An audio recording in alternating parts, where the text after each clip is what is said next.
Birinci Dünya Savaşı denince aklımıza genelde siper savaşları, tanklar ya da tüfeklerle dolu görüntüler gelir.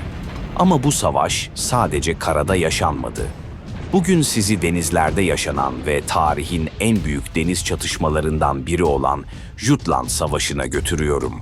İngiltere'nin dev kraliyet donanması ile Almanya'nın modern imparatorluk donanması Kuzey Denizi'nin karanlık sularında karşı karşıya geldi. Peki bu savaşın kazananı kim? Aslında kazanan gerçekten var mıydı?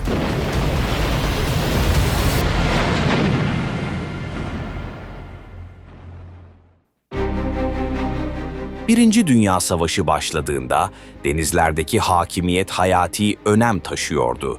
Özellikle İngiltere için denizler, dünya üzerindeki kolonilerine ve ticaret yollarına erişiminin en güçlü aracıydı. İngiltere, 19. yüzyılın başlarından beri denizlerin hakimi olarak biliniyordu ve kraliyet donanması dünyanın en güçlü donanmasıydı.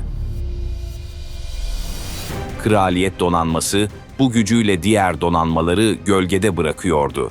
Deniz ablukası, Almanya'ya karşı uyguladığı en önemli stratejilerden biriydi. Ancak Almanya, imparatorluk donanmasıyla bu dengeyi değiştirmek için harekete geçti. Kaiser Wilhelm, devasa bir donanma inşa etti ancak İngiltere kadar güçlü değildi. Alman İmparatorluk Donanması, daha çok bölgesel bir deniz gücüydü. Ancak yine de İngiliz donanması ile mücadele edebilecek modern gemilere sahipti. Almanya, deniz ablukasını kırmak ve İngiltere'nin üstünlüğünü sarsmak için fırsat arıyordu. Her iki tarafında denizlerdeki hakimiyeti hedeflemesi, deniz savaşlarını kaçınılmaz kıldı. Ancak büyük bir savaşın patlak vermesi sadece zaman meselesiydi. O savaş, Kuzey Denizi'nde gerçekleşecekti. 31 Mayıs 1916'da savaş Kuzey Denizi'nde bulunan Danimarka'nın batısındaki Jutland Yarımadası açıklarında patlak verdi. Bu bölge, İngiltere'nin ticaret yollarını koruyan kilit bir noktadaydı. Almanya bu bölgeyi kontrol altına alabilirse, İngiltere ekonomik olarak büyük bir darbe alacaktı.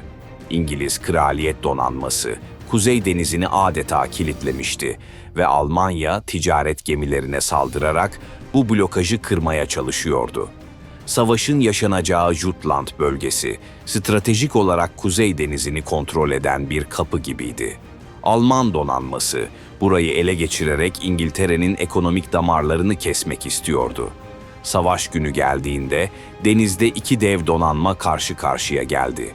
İngiltere'nin donanması yaklaşık 150 gemiden oluşuyordu. Bu donanmanın kalbinde Dreadnought sınıfı savaş gemileri yer alıyordu. Bu dev savaş makineleri o dönemin teknolojisinin zirvesiydi. Almanya ise 99 gemilik bir filoyla Kuzey Denizi'ne açıldı. Gemilerde kullanılan uzun menzilli toplar, deniz savaşlarının doğasını değiştiren bir teknolojiydi. Ancak bu savaşı sayılar değil, strateji ve teknoloji kazandıracaktı. Savaşın ilk kıvılcımları 31 Mayıs 1916 sabahı İngiltere'nin muharebe kruvazör filosu ile Almanya'nın öncü gemileri arasında ateşlendi.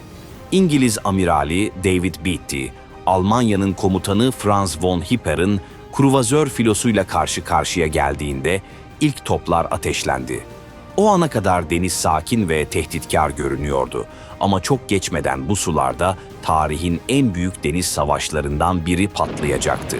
İlk saldırı hızlı ve yıkıcıydı.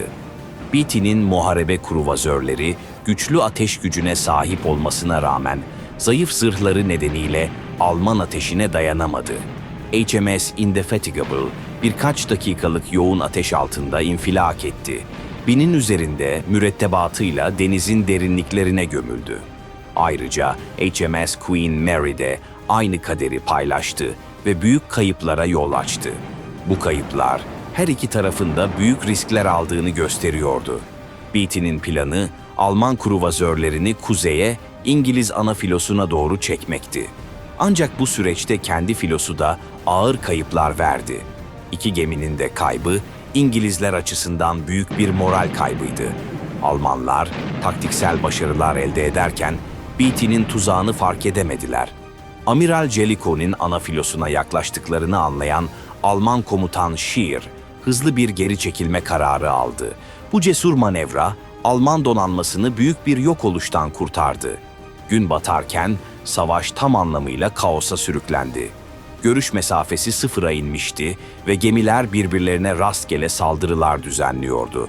Alman torpido botları, İngiliz filosuna etkili saldırılar gerçekleştirirken, İngilizler ateş güçlerini kullanarak karşılık verdi.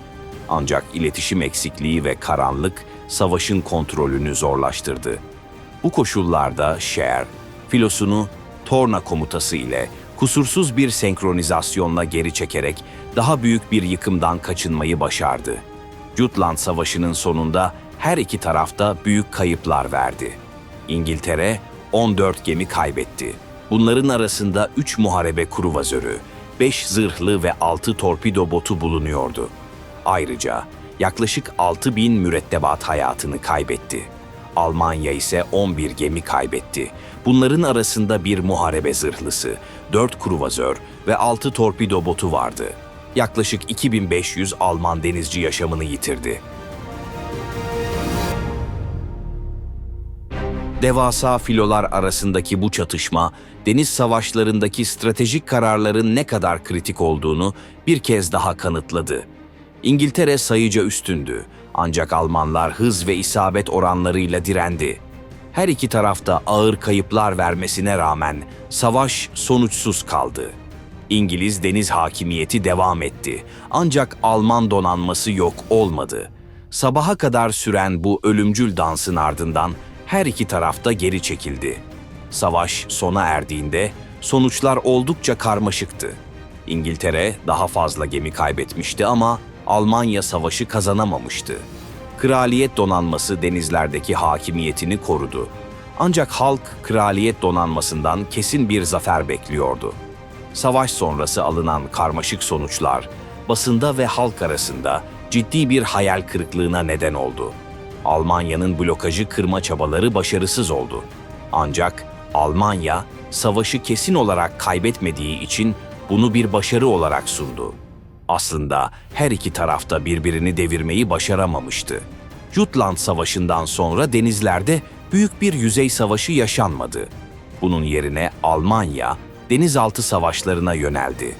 Bu strateji Amerika Birleşik Devletleri'nin savaşa girmesine neden oldu ve savaşın sonucunu değiştiren en önemli faktörlerden biri haline geldi. Savaşın sonuçları Birinci Dünya Savaşı'nın ilerleyişini ve deniz stratejilerini derinden etkiledi.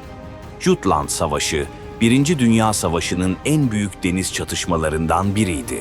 Ancak bu savaş birçok açıdan belirsiz sonuçlara sahipti. Peki sizce kim kazandı? Gerçek zaferi kazanan var mıydı? Yorumlarda fikirlerinizi paylaşmayı unutmayın ve tarih videoları için kanalıma abone olmayı ihmal etmeyin.